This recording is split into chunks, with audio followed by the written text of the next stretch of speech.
Kisah Nabi Isa adalah salah satu kisah paling menyentuh dalam sejarah para nabi. Sebuah perjalanan penuh hikmah, kasih sayang, ujian, dan keteguhan iman kepada Allah. Dalam Al-Quran, Allah mengangkat kisah Nabi Isa bukan hanya sebagai sejarah, tetapi sebagai pelajaran besar bagi umat manusia tentang ketulusan, kesabaran, dan keajaiban kuasa Allah yang maha mengatur segala sesuatu. Ketika kita menyebut nama Nabi Isa, kita tidak hanya berbicara tentang seorang manusia yang saleh, tetapi juga seorang utusan Allah yang membawa cahaya kebenaran, mengajak manusia kembali kepada tauhid, dan menebarkan cinta serta akhlak yang luhur. Semua rangkaian peristiwa hidup beliau adalah petunjuk bahwa siapapun yang berpegang teguh kepada ajaran Allah akan selalu berada di atas jalan cahaya, meskipun di tengah gelombang fitnah dari manusia yang membencinya. Perjalanan Nabi Isa dimulai bahkan sebelum beliau lahir.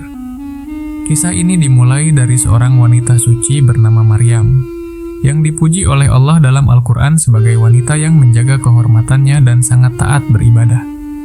Allah berfirman dalam surah Ali Imran ayat 42, "Dan ingatlah ketika para malaikat berkata, 'Wahai Maryam, sesungguhnya Allah telah memilihmu, mensucikanmu dan melebihkanmu atas semua wanita di seluruh dunia.'" Ini menunjukkan betapa mulianya Maryam, sehingga Allah memilihnya untuk mengemban amanah besar, yakni mengandung seorang nabi tanpa sentuhan seorang laki. Kisah kelahiran Nabi Isa adalah tanda kekuasaan Allah yang tidak terbatas oleh hukum-hukum alam yang biasa dipahami manusia. Seperti kelahiran Nabi Adam tanpa ayah dan ibu, maka kelahiran Nabi Isa tanpa ayah menjadi bukti bahwa Allah Maha berkehendak atas segala sesuatu, dan tidak ada satupun yang mustahil baginya. Ketika malaikat Jibril datang membawa kabar bahwa Maryam akan mengandung seorang anak laki-laki, Maryam terkejut dan takut. Dalam Al-Quran, Maryam berkata, "Bagaimana aku akan mempunyai anak, padahal aku belum pernah disentuh oleh seorang laki-laki?" Namun malaikat menjawab, "Demikianlah Allah menciptakan apa yang Dia kehendaki. Apabila Dia menetapkan sesuatu, maka Dia hanya berkata kepadanya, 'Jadilah,' maka jadilah." Ayat ini terdapat dalam surah Ali Imran ayat 47. Sebuah kalimat pendek, namun mengandung makna sangat dalam, yaitu bahwa kuasa Allah tidak bergantung pada sebab-sebab yang manusia anggap biasa. Allah mengajarkan kepada umat manusia bahwa kelahiran Nabi Isa adalah tanda, bukan keanehan. Tanda bahwa Allah ingin menegakkan kembali cahaya tauhid di tengah kaum yang mulai jauh dari mengingat Allah. Maryam kemudian mengasingkan diri ke tempat yang jauh. Di sanalah, dalam kesendirian dan rasa takut, Maryam merasakan sakit melahirkan. Allah menenangkannya dan memberinya makanan serta air dari pohon kurma. Ketika Nabi Isa lahir, Maryam menggendong bayi itu dan kembali ke kaumnya. Kaumnya kemudian menuduhnya melakukan perbuatan keji. Namun Allah memerintahkan Maryam untuk diam karena Allah sendiri akan membela kehormatannya. Saat Maryam menunjuk kepada bayinya, dengan izin Allah bayi itu berbicara. Dalam surah Maryam ayat 30-33 disebutkan ucapan Nabi Isa yang masih dalam buaian, "Sesungguhnya aku ini hamba Allah, Dia memberiku kitab dan menjadikanku seorang nabi, dan Dia menjadikanku seorang yang diberkahi di mana saja aku berada, dan Dia memerintahkanku untuk melaksanakan salat dan menunaikan zakat selama aku hidup, serta berbakti kepada ibuku, dan tidak menjadikanku orang yang sombong dan celaka." Ucapan Nabi Isa yang masih berupa bayi adalah salah satu mukjizat besar beliau, bukti bahwa beliau datang membawa amanah besar dari Allah. Allah ingin menegakkan kebenaran sejak awal, sehingga tidak ada ruang bagi fitnah manusia. Ketika Nabi Isa tumbuh dewasa, beliau menjadi sosok yang lembut, penuh kasih sayang, dan memiliki kekuatan rohani yang besar. Allah memberikan beliau berbagai mukjizat, bukan untuk berbangga diri, tetapi sebagai bukti kenabian.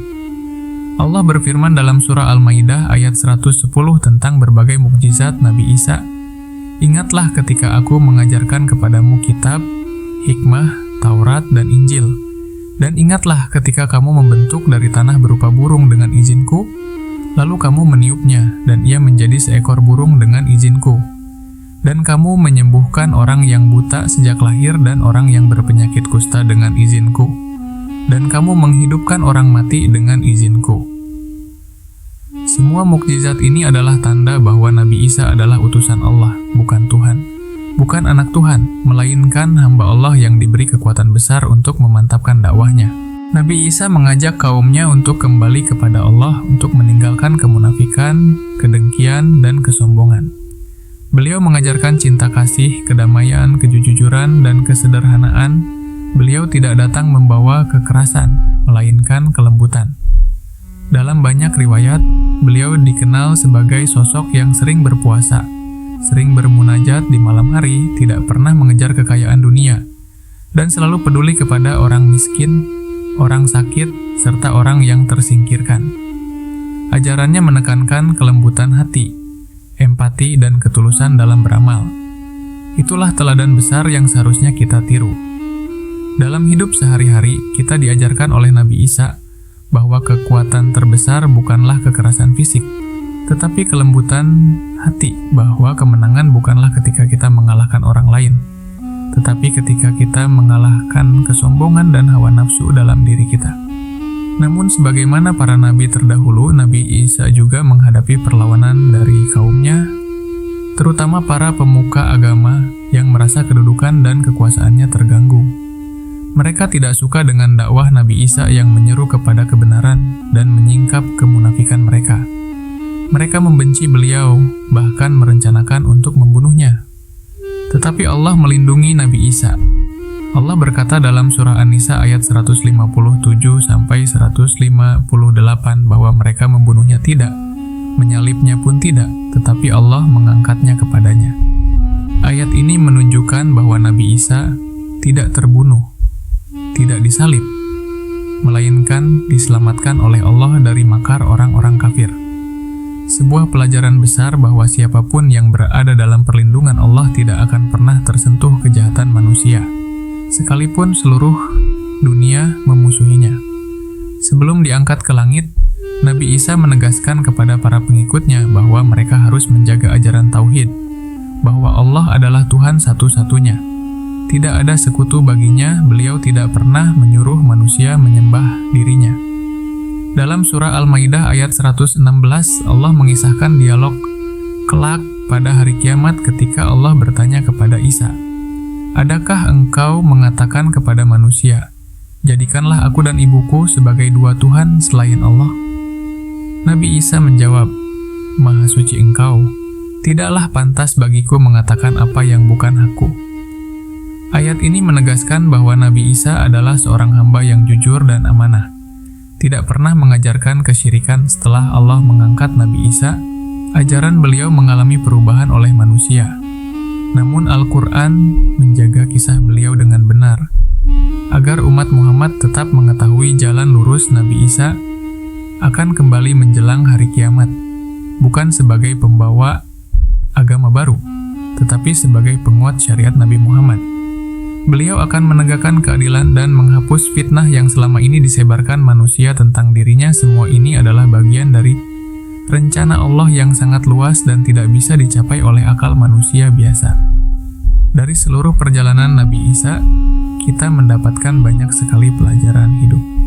Yang pertama adalah ketawaduan. Beliau memiliki mukjizat besar, namun tetap mengatakan dengan tegas, "Aku adalah hamba Allah." Pelajaran bagi kita bahwa sebesar apapun kemampuan kita, kita tetaplah makhluk Allah, bukan pemilik kekuatan itu. Kedua adalah kesabaran. Nabi Isa tidak membalas kekerasan dengan kekerasan, tidak membalas kebencian dengan kebencian. Beliau mengajarkan bahwa cinta dan kelembutan adalah kekuatan yang bisa melunakkan hati yang keras. Ketiga adalah kepedulian. Beliau menyembuhkan orang sakit, mendatangi orang miskin, dan tidak pernah menolak siapapun yang datang meminta pertolongan. Kita diajarkan untuk menjadi pribadi yang bermanfaat bagi sesama. Keempat adalah keteguhan pada kebenaran. Meskipun dibenci, dituduh, difitnah, bahkan direncanakan untuk dibunuh, Nabi Isa tidak berhenti menyeru kepada tauhid. Beliau tidak goyah, meskipun tekanan sangat berat. Kita pun harus tetap memegang kebenaran meski dunia mencoba menggoyahkan kita. Kelima adalah sikap berserah diri kepada Allah. Dari awal kehidupan hingga akhirnya diangkat ke langit, Nabi Isa selalu berserah kepada Allah. Tidak ada rasa takut kecuali kepada Allah. Tidak ada harapan kecuali kepada Allah. Kisah Nabi Isa mengajarkan kita bahwa kehidupan seorang hamba bukan dinilai dari dunia yang dimilikinya, tetapi dari ketaatan dan ketulusan hatinya. Beliau hidup sederhana, namun dihormati. Beliau tidak memiliki harta banyak, namun dikenal sebagai pribadi yang paling kaya akan akhlak. Beliau tidak mengejar dunia, namun dunia mengenangnya. Sampai hari ini, semua itu adalah tanda bahwa kemuliaan sejati bukan terletak pada materi, tetapi pada kedekatan kepada Allah dan manfaat yang kita berikan kepada sesama makhluk. Semoga kisah Nabi Isa ini menambah kecintaan kita kepada para nabi dan semakin mendekatkan kita kepada Allah. Semoga kita mampu meneladani kelembutan, kesabaran, keteguhan, dan ketaatan Nabi Isa dalam kehidupan sehari-hari. Dan semoga Allah menjadikan kita hamba-hamba yang selalu berada di jalan lurus, jalan para nabi dan orang-orang saleh yang diberi nikmat olehnya. Amin.